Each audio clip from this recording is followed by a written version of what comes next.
Laser Kota plot क्या होते हैं और इसके बारे में आज हम डिस्कस करते हैं। मैं सुरेंद्र खरिया हूँ और मैं नोएडा से प्रॉपर्टी मार्ट से बात कर रहा हूँ। जो अथॉरिटी डेवलप हुई है नोएडा में बात करें, गेटोड़ा बात करें या यमुना एक्सप्रेस से बात करें, यहाँ पे जो लैंड ली गई है वो फार्मर्स की लैंड ली गई है।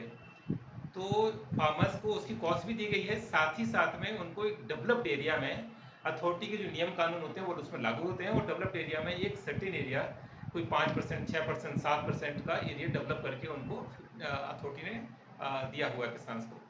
तो इसको हम किसान प्लॉट और फार्मर्स प्लॉट बोलते हैं, 6% 7% के प्लॉट बोलते हैं। आज हम डिस्कस कर रहे हैं कि इनका इन्वेस्टमेंट अगर हम बात करें तो कहाँ पे अच्छा है। आज हम जुलाई 2024 में अगर हम बात करते हैं तो ग्रेटर नोएडा, खासकर ग्रेटर नोएडा के जो 6% के जो प्लॉट हैं वो आज की तारीख में डेवलपमेंट का बहुत बढ़िया ऑप्शन है, क्योंकि केवल वो प्लॉट हैं जहाँ की डेवलप्ड एरिया में और अनडेवलप्ड एरिया में प्राइस का डिफरेंस बहुत ज़्यादा है। जो डेवलप्ड एरिया है वो हम बात करते हैं करीब 1.5 लाख रुपए मीटर के हिसाब से जा रहे हैं।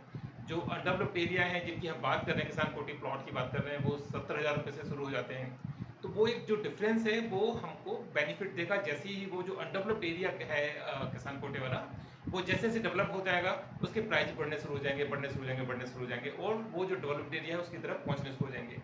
तो हमारा जो ROI आएगा, रिटर्न ऑन इन्वेस्टमेंट आएगा, वो हमारा किसान प्लॉट पे सबसे अच्छा आएगा। आज की तारीख में केवल वो एरिया बचा हुआ है जहाँ की ग्रेडियंट बहुत अच्छा है। दूसरा क्या होता है, जो किसान के जब प्लॉट एरिया होते हैं तो वहाँ पे जो लोग हैं वो पीजी तरह से, हॉस्टल तरह से एक डेवलप कर लेते हैं। तो उसकी वजह से जो हमारा रेंटल है, जो यूजुअली जो रेजिडेंशियल में आता है 2 से 2.5% पर एनम का आता है, इन तरह की प्रॉपर्टी में अगर इसको कमर्शियल यूटिलाइजेशन लोग कर लेते हैं तो वो 6 से लेकर 8% तक भी पहुंच जाता है।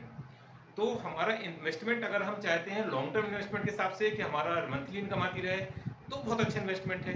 अगर हम चाहते हैं कि अगर हम वेट करें और उसको सर्टेन टाइम के बाद बेच दें इन्वेस्टमेंट के, प्योरली इन्वेस्टमेंट के हिसाब से, तभी बहुत अच्छा है। इसमें एक और चीज़ है कि इसका ना जो साइज का और प्राइस का वेरिएशन है वो बहुत वाइड है। 50-60 मीटर से शुरू होकर 3,000 मीटर तक के प्लॉट की अवेलेबिलिटी बनती है इनमें। साथ ही साथ में जो प्राइस की रेंज की हम बात करें तो 60-70 लाख, अगर हम अमाउंट की बात करें तो 60-70 लाख रुपए से इन्वेस्टमेंट शुरू हो जाती है और वो 30 करोड़ तक जाती है। इतनी वाइड वैरायटी के, इतनी वाइड रेंज में जो प्लॉट हैं, जो प्लॉट एक्चुअली डेवलपमेंट जो हुआ है ना, किसानों का डेवलपमेंट है, तो गांव के पास के एरिया को इस तरह से डेवलप किया गया है। तो जो गांव के टचिंग प्लॉट हैं वो सस्ते होते हैं, जो मेन रोड की तरफ प्लॉट होते हैं वो बहुत अच्छे प्राइसिंग होते हैं, क्योंकि उसकी कॉमर्शियल एक्टिविटी ज़्यादा होने के चांसेस रहते हैं। आज की तारीख में अगर हम बात करें तो वो बेस्ट ऑप्शन है इन्वेस्टमेंट के लिए, दोनों तरीके से, मंथली इनकम के हिसाब से भी और लमसम प्रॉपर्टी के हिसाब से। मैं सुरेंद्र खरिया हूँ और मैं नोएडा से प्रॉपर्टी मार्ट से बात कर रहा हूँ। ज़्यादा जानकारी के लिए हमसे संपर्क कर सकते हैं। Thank you so much.